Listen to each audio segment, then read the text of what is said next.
আসসালামু আলাইকুম। আমরা ইতিপূর্বেই জেনে গেছি আমরা সালাতে পুরোপুরি মনোযোগ আনার জন্য কিভাবে নিজেকে প্রস্তুত করব। এখন আমরা জানব সালাতের অভ্যন্তরীণ কিভাবে আমরা নিজের মনোযোগকে ধরে রাখতে পারব।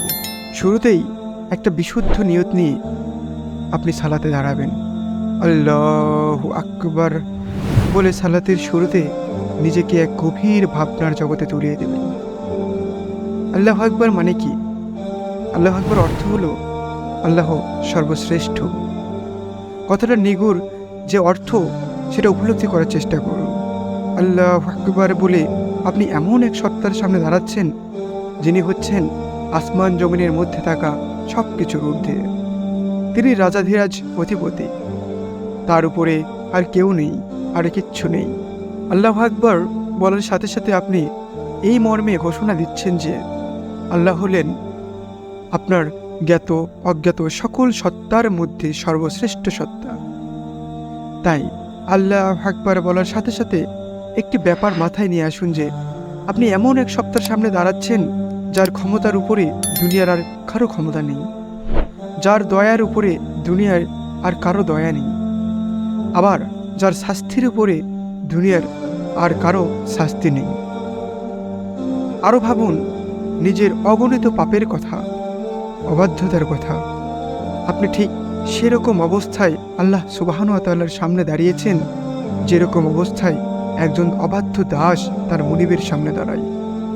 একজন দাস বা চাকর যেমন অন্যায় করার পরে খুব বিনীত ভঙ্গিতে ভয়ার্ত চেহারায় কাঁপা কাঁপা শরীর নিয়ে তার মুনিবের সামনে ক্ষমা প্রার্থনার আশা নিয়ে দাঁড়ায়, আপনিও সেরকম একজন। আল্লাহর ক্ষমা লাভের আশায় আপনি শুরুতেই তার মহিমা ঘোষণা করিয়ে দাঁড়িয়ে গেছেন। এরপর যখন আপনি সূরা ফাতিহা তেলাওয়াত করবেন, মনে রাখতে হবে সূরা ফাতিহা কেবল একটি সূরা নয়, এটি উম্মুল কুরআন, কোরআনের মা। এই সূরার সমতুল্য আর কোনো সূরা নেই। এটি সূরা তো অবশ্যই, পাশাপাশি এটি একটি চমৎকার দোয়াও। অথচ দেখুন সূরা ফাতিহা যে একটা চমৎকার দোয়া, এটা আমরা বুঝতে পারি না। কেন বুঝতে পারি না? কারণ সূরা ফাতিহা কি বলতে চায়, কিংবা সূরা ফাতিহায় আমরা আসলে কি পড়ি সেটা আমরা কোনো দিন জানার চেষ্টা করিনি। এজন্যেই আমরা জানতে পারিনি কি অসাধারণত্ব বহন করেছে 7 আয়াতের এই সূরাটি। সালাতে আমরা এত দ্রুত আর এত তাড়াহুড়োর সাথে সূরা ফাতিহা তেলাওয়াত করে থাকি যে আমরা কি বলছি, আমরা কি পড়ছি তা বুঝতেও পারি না। ওস্তাদ আলী হাম্মুদা হাফিজাহুল্লাহ একবার একটি কথা বলেছিলেন, সালাতে আপনি যেভাবে আর যে গতিতে সূরা ফাতিহা তেলাওয়াত করেন, ঠিক সেই গতিতে আপনার প্রিয় কিংবা গুরুত্বপূর্ণ কোনো ব্যক্তির সাথে কথা বলে দেখুন তো তাদের প্রতিক্রিয়াটা কি হয়।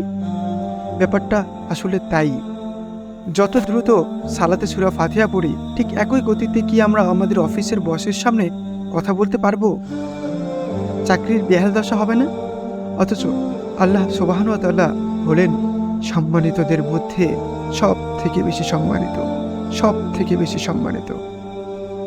অথচ আল্লাহ সুবহানাহু ওয়া তাআলা হলেন সম্মানিতদের মধ্যে সর্বশ্রেষ্ঠ, শ্রেষ্ঠতম, গুরুত্বপূর্ণদের মধ্যে সবচেয়ে গুরুত্বপূর্ণ। তার সামনে দাঁড়ালে ঠিক কতটা ধীরস্থির, কতটা বিনয় আর কতটা নম্রতার সাথে সূরা ফাতিহা পড়া উচিত আমাদের। সূরা ফাতিহা পাঠে আমাদের দ্রুততা কিংবা তাতে অমনোযোগিতার প্রধান কারণ হলো সূরা ফাতিহায় আমরা কি পড়ি সেটা অনুধাবনে আমাদের ব্যর্থতা।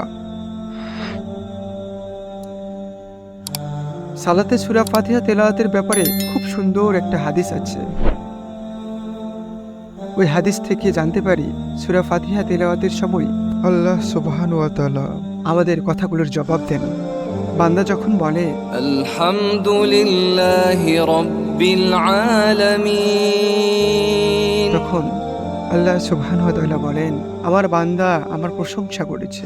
বান্দা যখন বলে আর রহমানির রহিম, তখন আল্লাহ বলেন আমার বান্দা আমার গুণ বর্ণনা করেছে।